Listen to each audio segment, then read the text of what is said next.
Good morning बच्चों।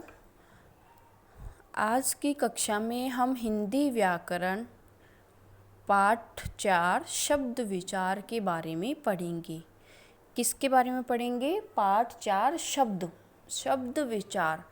जो हम शब्द लिखते हैं, शब्द बोलते हैं, उनके बारे में आज हम समझेंगे।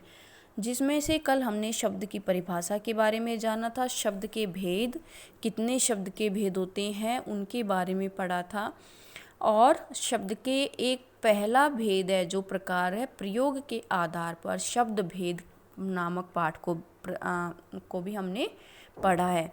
तो एक बार हम शब्द की परिभाषा को वापस दोहरा लेते हैं। वर्णों का ऐसा समूह जिसका कोई न कोई अर्थ होता है उसे क्या कहते हैं? शब्द कहते हैं। या वर्णों, दो या दो से अधिक वर्णों के सार्थक मेल को क्या कहते हैं? शब्द कहते हैं।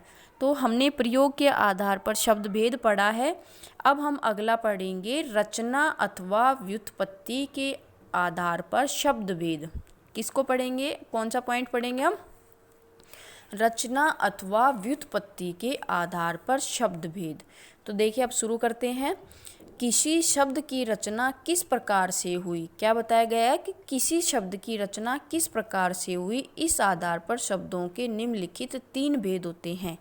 इसमें बताया गया है कि रचना के आधार पर, मतलब शब्द की रचना ही कैसे हुई, उसका निर्माण कैसे हुआ, तो उसके लिए बताया गया है कि किस शब्द की रचना किस प्रकार हुई, अर्थात हमने किस शब्द को किस प्रकार बनाया।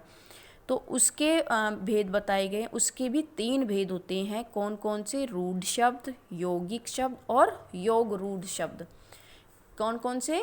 रूढ़ शब्द, यौगिक शब्द और योग रूढ़ शब्द। सबसे पहले पढ़ेंगे हम रूढ़ शब्द। जो शब्द परंपरागत रूप से किसी अर्थ का बोध कराते चले आ रहे हैं और जिनके 2 अथवा 2 से अधिक खंड करने पर उन खंडों का कोई अर्थ न निकलता हो, उन्हें रूढ़ शब्द कहा जाता है। जैसे बाल बराबर बा प्लस लय, तो ना तो कोई बा का अर्थ निकल रहा, ना कोई भी लय का। मुर्गा मुर प्लस गा, तो इसका इन दोनों वर्णों का या दोनों शब्दों का कोई अलग अर्थ नहीं निकल रहा है। इनको अगर एक करते हैं तो अर्थ निकलता है उस शब्द का, परंतु उन दोनों को अगर हम विभाजित करते हैं तो उन शब्दों का कोई अर्थ नहीं निकलता है। तो क्या बताया गया है कि जो शब्द परंपरागत रूप से, परंपरागत मीन्स जो अपनी परंपराओं से, पुराने समय से जो शब्द चले आ रहे हैं, जो बने हुए हैं, वो जो चले आ रहे हैं, उस शब्द का किसी अर्थ का बोध कराते चले आ रहे हैं। जो शब्द किसी भी अर्थ का बोध कराते आ रहे हैं, मतलब इन शब्दों का कोई ना कोई अर्थ अवश्य निकल रहा है। और जिनके 2 अथवा 2 से अधिक खंड मीन्स विभाजित करना, तोड़ना, टुकड़े कर देना। खंड का सही अर्थ क्या होता है? टुकड़े करना। तो अगर हम उन शब्दों को 2 या 2 से अधिक टुकड़े कर देते हैं, उनको विभाजित कर देते हैं, तो उनका कोई अर्थ नहीं निकलता। ये कौन से शब्द में है? रूढ़ शब्द में। जैसे उदाहरण स्वरूप बताया गया है कि बाल बा प्लस लय, तो ना तो कोई बा का अर्थ निकल रहा है, ना ही कोई लय का अर्थ निकल रहा है। इस प्रकार है हमारा मुर प्लस गा। क्या है? मुर प्लस गा, तो मुर्गा। इस प्रकार इसका भी कोई अर्थ नहीं निकल रहा है। अगला है हमारा यौगिक शब्द। अगला शब्द क्या है? यौगिक शब्द। जिन शब्दों की रचना 2 सार्थक शब्दों के योग से होती है उन्हें यौगिक शब्द कहते हैं। देखिए, यौगिक मीन्स जोड़ना। इस शब्द का जिन शब्दों की रचना 2 या 2 सार्थक शब्द, सार्थक मीन्स जिनका सही अर्थ निकलता हो, दोनों ही शब्दों का सही अर्थ निकलता है, उनके योग से बनी होती है, उन्हें यौगिक शब्द कहते हैं। जैसे हिमालय, हिम प्लस आलय 2 शब्दों के योग से बना है और दोनों का ही सार्थक अर्थ निकल रहा है। देखिए, दोनों का अर्थ निकल रहा है, हिम का भी और आलय का भी।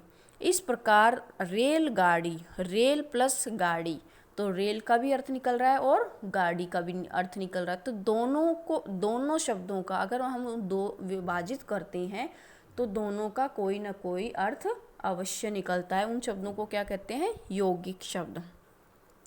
अगला है हमारा योग रूढ़ शब्द। जो यौगिक शब्द अपने शाब्दिक अर्थ के लिए प्रयुक्त न होकर एक विशेष अर्थ के लिए प्रयुक्त होते हैं।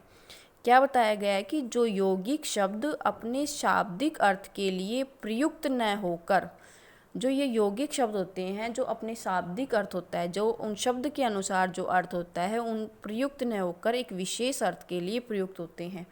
अर्थात जो बताया गया है कि शाब्दिक अर्थ के लिए प्रयुक्त न होकर, जो शब्द का अर्थ है उसके लिए प्रयुक्त न होकर कुछ अन्य विशेष अर्थ प्रयुक्त किए जाते हैं, उन्हें क्या कहते हैं? योग रूढ़ शब्द कहा जाता है। उन्हें क्या कहा जाता है? योग रूढ़ शब्द कहा जाता है। जैसे उदाहरण अनुसार समझाया गया है, दशानन योग रूढ़ शब्द है और शब्द रचना हमारी हो गई 10 प्लस आनन। क्या हो गई? 10 प्लस आनन, और जिसका शाब्दिक अर्थ होता है जिसके 10 मुख हो। इसका शाब्दिक अर्थ क्या हो गया? 10 मुख हो, लेकिन इसका विशेष अर्थ क्या निकलता है? रावण। किसकी उपमा बताई गई है? दशानन, रावण के लिए बताया गया है। तो अगला है हमारा गजानन। गजानन गज प्लस आनन, गज प्लस आनन, गज के समान मुख वाला। इसका अर्थ होता है, शाब्दिक अर्थ होता है गज आनन मीन्स गज के मुख वाला। क्या है? उसका कुछ विशेष ही अर्थ निकल कर आ रहा है। तो उन विशेष अर्थों के लिए किसको बताया गया है? योग रूढ़ शब्द को। अब गज के मुख वाला कौन है? गणेश। अगला है हमारा पीतांबर। पीत प्लस अंबर, पीत प्लस अंबर, जिसके वस्त्र पीले हों। क्या है हमारा? जिसके वस्त्र पीले हों, शाब्दिक अर्थ। अब शाब्दिक अर्थ के लिए विशेष, इसका क्या हो गया? पीतांबर का विशेष अर्थ क्या निकल रहा है? श्री कृष्ण भगवान के लिए विशेष, मतलब सारे किसके लिए? भगवानों के लिए उपमा दी गई है। देखिए, गणेश, श्री कृष्ण और रावण जो हमारा राक्षस लंकापति रावण, इनकी सबकी उपमा किससे बताई गई है? योग रूढ़ शब्दों से की रचना के अनुसार बताया गया है। तो योग रूढ़ शब्द का अर्थ क्या होता है? कि कुछ विशेष अर्थ निकलना। शब्द रचना के अनुसार अर्थात शाब्दिक अर्थ के अनुसार कुछ विशेष अर्थ निकलना। अब है हमारा अगला शब्द के आधार पर, शब्द के भेद में प्रकार नंबर 3, अर्थ के आधार पर शब्द। हमने पढ़ा प्रयोग के आधार पर, व्युत्पत्ति के आधार पर, और अब है हमारा अर्थ के आधार पर भेद। अर्थ के आधार पर शब्द की परिभाषा के अनुसार केवल वर्णों का सार्थक समूह ही शब्द कहलाता है। शब्द की परिभाषा के अनुसार वर्णों का सार्थक समूह ही शब्द कहलाता है। इस दृष्टि से तो शब्द का कोई और भेद नहीं होता, किंतु समस्या यह उठ खड़ी होती है कि वर्णों के निरर्थक समूह को क्या नाम दिया जाए।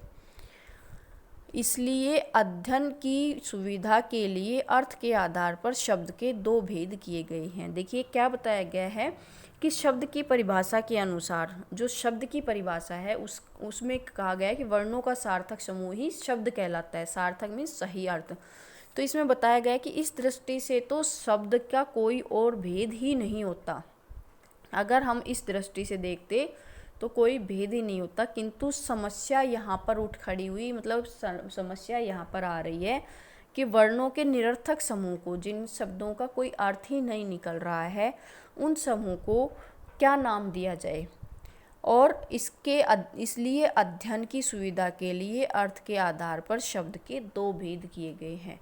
अध्ययन की सुविधा अर्थात पढ़ने की सुविधा के अनुसार अर्थ के आधार पर 2 भेद बताए गए हैं। अब कौन कौन से हैं? सार्थक शब्द और निरर्थक शब्द। अर्थ के आधार पर शब्द के कितने भेद बताए गए हैं? 2 भेद। कौन कौन से? सार्थक शब्द और निरर्थक शब्द। अब हम सार्थक शब्द के बारे में जानेंगे। जिन शब्दों का कोई अर्थ होता है, जैसे चाय, रोटी, पानी आदि। क्या बताया गया है कि जिन शब्दों का कोई न कोई अर्थ अवश्य होता है, उन शब्दों को क्या कहा जाता है? सार्थक शब्द। जैसे चाय, रोटी, पानी आदि।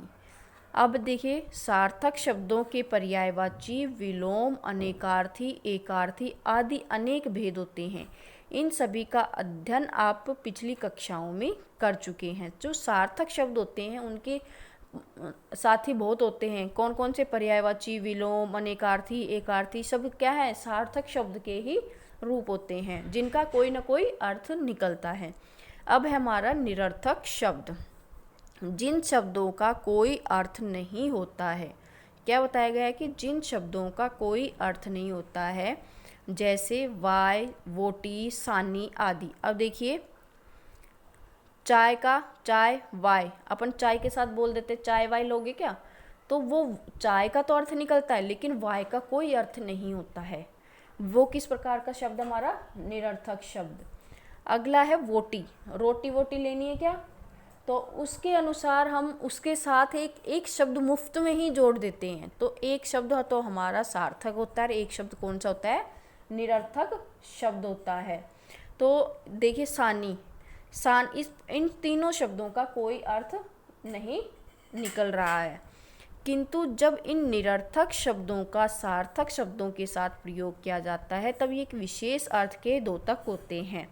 क्या बताया गया है? जैसे मैंने अभी बिना पढ़े ये अभी बताया था कि हम इन सार्थक शब्दों के साथ इनका प्रयोग करते हैं तो कोई ना कोई अर्थ निकल जाता है, परंतु इनका अकेले शब्दों का कोई अर्थ नहीं निकलता है। इनके प्रयोग से बोलने वाले के चरित्र और बौद्धिक स्तर का ज्ञान भी सरलता से हो जाता है। क्या बताया गया है? कि अगर हम इन शब्दों का प्रयोग करते हैं तो इन प्रयोग से बोलने वाले, जो बोल रहा है, जो व्यक्ति इनका उच्चारण कर रहा है, तो उनके चरित्र और बौद्धिक स्तर, मतलब उनमें कितनी बुद्धिमत्ता है, बौद्धिक स्तर, उनकी क्वालिटी, काबिलियत, बोलने के तरीके का स्तर का हमें उसके लेवल का पता चल जाता है कि वो किस तरीके का उसको ज्ञान है। तो इस प्रकार हमने आज पढ़े रचना के आधार पर शब्द और अर्थ के आधार पर। रचना के आधार पर शब्द के 3 प्रकार बताए गए हैं। कौन कौन से? रूढ़ शब्द, यौगिक शब्द और योग रूढ़ शब्द। और अर्थ के आधार पर शब्द के 2 भेद बताए गए हैं। कौन कौन से? हमारे सार्थक शब्द और निरर्थक शब्द। अब अगला पढ़ेंगे हम उत्पत्ति के आधार पर शब्द के भेद कल की कक्षा में। तब तक आप इन शब्दों की परिभाषाओं के बारे में और इनको अच्छे से रीड करेंगे, पढ़ेंगे और समझेंगे।